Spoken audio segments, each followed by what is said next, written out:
I was born, and I'm here. No. Okay, so I was born in Indiana, small town in the United States, 500 people. I grew up, amongst the cornfields. Always kind of dreamt that I could have my own show or something. I never really thought what it would be. I just always thought, I'm going to be in entertainment at some point. And then I completely forgot that. I started going to school.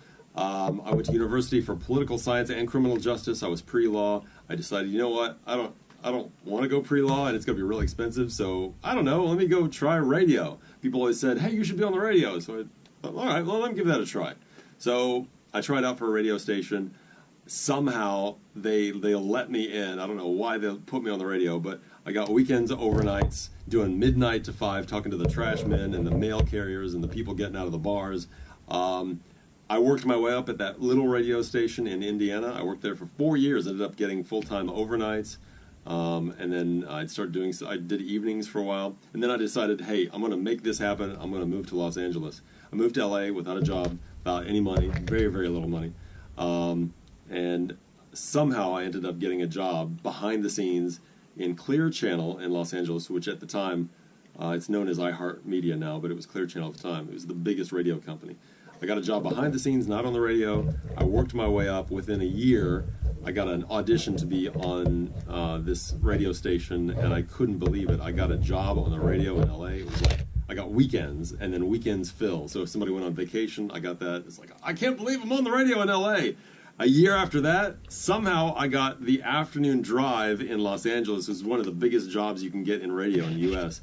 I got that, and I had to pinch myself. I couldn't believe that happened to me. I couldn't believe my fortune and my good luck. And then about a year after that, they decided to change the format of the radio station, which happens in radio. Sometimes it happens. It's like when shows get canceled. Not long after that, just a couple months after that, Virgin Radio International said, hey, would you be interested in starting a radio station with us in Dubai? I'm like, Dubai? I mean, I knew the Burj Al Arab, that's all I knew. That was in 2007. Beginning of 2008, February 28th, I was on a plane to Dubai. I didn't even have a passport before I got that plane. I was like, my first use of my passport, kuchunk. 11 years later, I'm in Dubai. I'm loving life. Virgin Radio cannot be bigger and better, and I love what I do. My bromance. Oh, you know what? My first day at work in 2008, like the 1st or 2nd of March 2008, I'm sitting in, at the time it was next to Maktoum Bridge. It's called Dubai TV, the oldest, crustiest studios you'll ever see. I'm sitting out in the lobby, and a guy comes out and says, hey, what's your name? And I say, Brent. And he said, hey, I'm Chris. I said, yeah, I'm here for Virgin Radio. He's like, great, let me take you into the studio. He takes me into the bathrooms and said, here it is. And really, that was the joke. But once they took me into the actual studio, I wanted to go back to the bathroom. That's how bad the studio was. It was crusty. But, that was the beginning of Chris and I, and we've been brothers ever since. I love him. It's the best. What, did I help you? You did. How did I help you? Come on, give me a little hint. Like, was it a relationship thing? A relationship thing. I helped her with a relationship. I love that. It makes it all worthwhile. If I, and not just helping somebody with a relationship problem or work problem or a life problem, whatever, just making somebody laugh a little bit. If I touch you in some way emotionally, even if I kind of frustrate you or upset you, that's actually kind of cool because I had an impact on you. I don't want to do the negative things. I always want to brighten your day or whatever. But if I have some sort of emotional impact on you, that's the best because it shows that what I do matters. And I want to be that. I really do want to be that positive moment in your day. If you had a crappy day, I want to be able to bring you up. What are you doing now, basically? What are you trying to do? At this moment, or like with my career? At this moment. Like, what are you doing there? I am doing, I was confused. Somebody has this on a different day. So what I'm doing right now, I'm getting, and I'll show you, I'm getting my show ready here. You can see all of these buttons. I don't know what half of them do. But I'm actually going down to the 3 o'clock hour where my show starts, and I'm going to start getting all the songs and commercials and everything sounding the way I want them to, because you want it to sound nice and tight. You want everything to go boom, boom, boom when it comes to on the air. And I'll let you hear what's segging. This is segging, so here's a song. If I can get the audio up here. And there we go.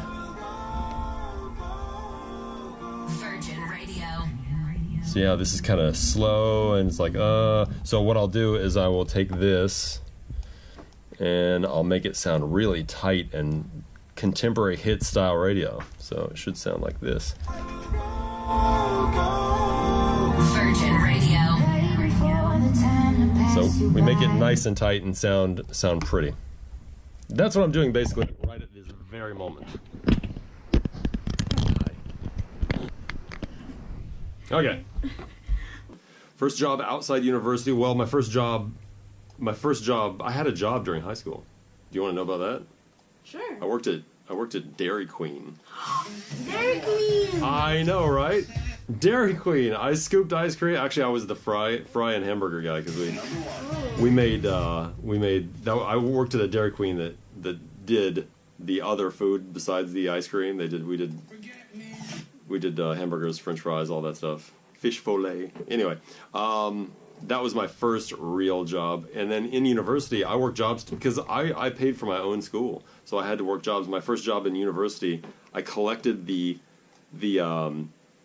recyclable paper in the computer labs. So that white paper that you don't use, you recycle. So I was the guy that would go around to the computer labs and collect all the stuff that people were recycling.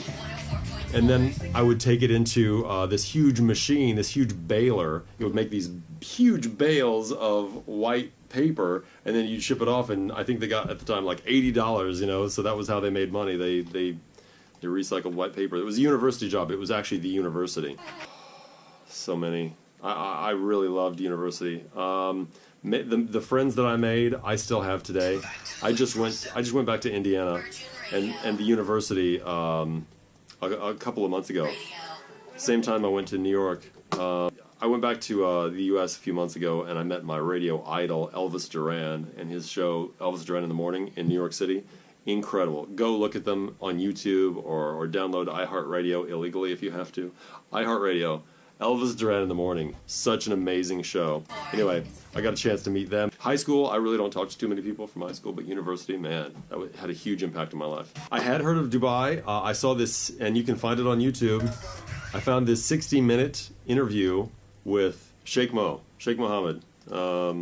I found this, it's called 60 Minutes. It's a news program. Oh. And go watch it. It's actually fascinating to go back. I think it was around 2006, 2007 that it came out. And so I had seen that. I thought, wow, Dubai looks like a really interesting place. And I knew what the Burj Al Arab was. I knew that they were building the Burj Khalifa. That's as far as my Dubai knowledge went. That was pretty much it. So yeah, it was a big gamble for me. What I thought was a big gamble. And it was, you know, it turned out really, really well, obviously, that I came. In 10 seconds, tell me 5 things you love about living in Dubai. 10 seconds? I love the food. I love the people. I love doing radio for people in Dubai. I love the wildlife here. The zoos are my favorite. And I love the shawarmas. Did I get 5? No. How many is that? You said 10 seconds with 5. Now you owe me cookies. I didn't tell you cookies. For some reason I have to give her cookies now. I make great cookies, though. I don't know if you've ever seen my cookies, but go to YouTube. I have a cooking show with my bird Lloyd, and she and I cook delicious things. Go look at it. Oh my God, I stepped out. Oddly enough, it was February 28th that I stepped off that plane at Dubai International Airport, February 28th, 2008, and it was so hot. I thought, what? This is February? It's hot? Now, I would love to go back right now and feel that temperature. And probably I'd say, that wasn't hot. You have no idea what hot is. But man, when I got off that plane, I thought, oh, it's so hot for February. And then I've got all these guys around the taxi line saying, taxi, taxi, taxi. It's like, you don't look like a taxi driver. Same thing happens now. Some things don't change.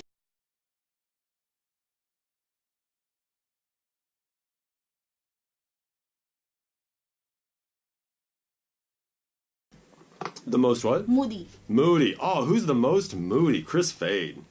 Chris Fade is so moody, but then again, he has so much he has to deal with. He's a family man, a businessman, a radio man, but he does go through mood swings. So next time you see Chris, make sure you give him a hug. He needs it. Who's the food stealer? I don't know, but I'd like to know because somebody just walked off with some food of mine from the refrigerator in the office. If I find you, you're going to wish I hadn't. Who is the sleepyhead? Me.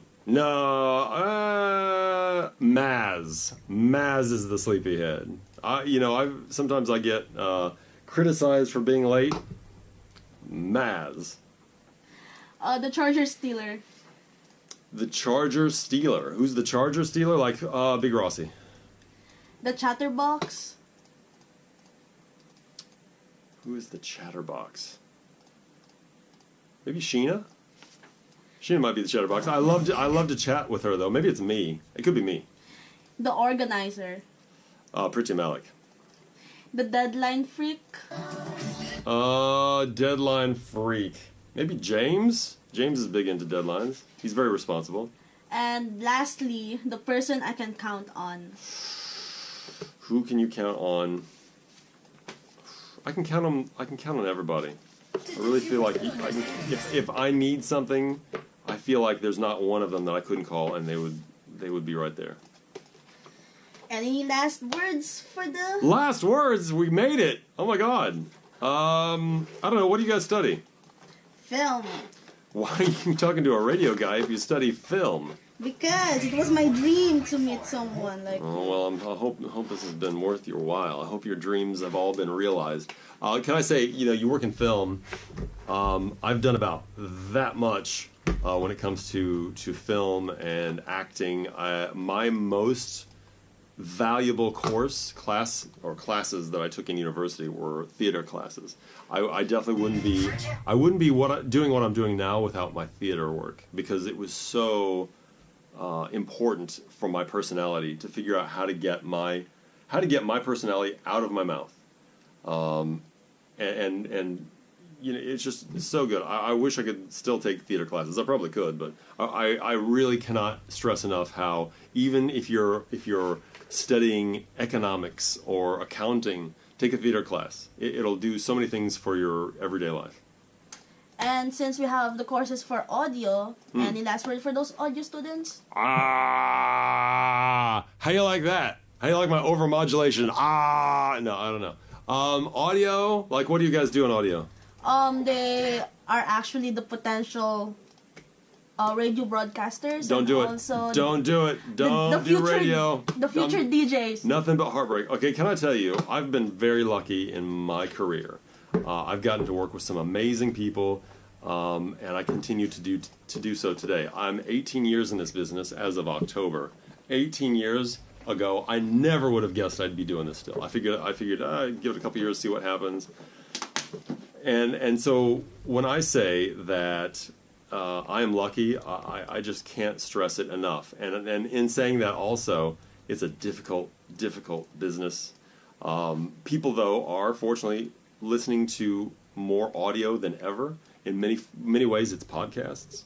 But also radio continues, while even TV is starting to decline, cable television and things like that in the U.S. is declining, radio continues its solid trek. People listen to radio.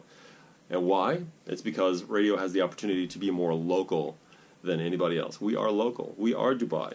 Is anybody else like? Can you tune into a radio station or a TV station anywhere in the UAE and feel like, wow, this is a really local station? No. But you can turn on a radio and feel like, wow, these people are me. These people are people that I live next to and go to the store with and drive on the roads with.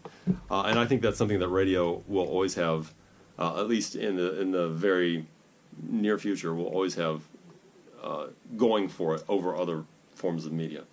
I don't listen to haters. I only listen to the positive, and I recommend everybody do that. If somebody's being negative, they are just going through their own problems.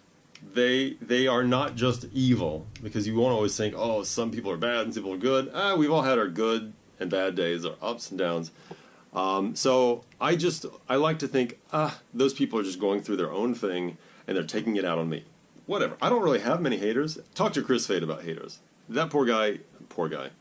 But he's got critics. The more you put yourself out there, the more people are willing to say bad things about you. But also, you got to look at what your critics are doing. Are they hiding behind a keyboard or behind a phone? They're not going to come to your face and say those things. They might think them. But when people actually put that stuff out on the internet, don't even listen to it. Doesn't matter. And ultimately, they're going to look back. If they have the opportunity, they're going to look back and think, boy, that was dumb. Why did I do that? So why should I take it seriously? That's a good question. There's a lot of cool places here that I enjoy. Veracity. No, I'm not I mean, Veracity's very nice. No, not necessary. Not necessarily. I'm not a big club guy. I don't go out a lot. Sometimes I'll go out here and there. What is my? I think maybe. Man, I really love animals. So maybe I'd go to not necessarily maybe Al-Ain Zoo. I'd like to hit one more time before I leave because it's beautiful out there. Al-Ain Zoo is really amazing if you haven't checked it out. I love the penguins in Mall of the Emirates. Playing with the penguins in Mall of the Emirates, Ski Dubai, is pretty damn cool. It's probably something about animals, you know? So that's probably one of the last things I'd want to do. Just one more time. But you know what? You never can get Dubai out of your soul. You're going to be back. If you leave, you're going to be back. Trust me. Have your family visited Dubai already? Never, and I'm trying to get my mom to come. I want my mom to come, but she's never, I mean, she doesn't have her passport. Americans are so like that. We don't have a lot of times we don't get our passports because, one, we can't afford international travel. International travel is very expensive from the States, right? Most people can't afford it, or a lot of people can't. And my parents definitely can't afford that. I'm willing to pay for it. But she also doesn't have her passport. I think she's not mentally prepared for that kind of a trip. Because you hear like 17, 18 hours traveling or more, because they live in Indiana. It's intimidating for her. So one day I'll get her here. Okay then, well, that We was successfully started my show, and I've still got 25 minutes left to show prep. Woo! Yes! Good job, Marie. Welcome, and so let's just end out with... What are we going to do? How are we going to end it out? Bye!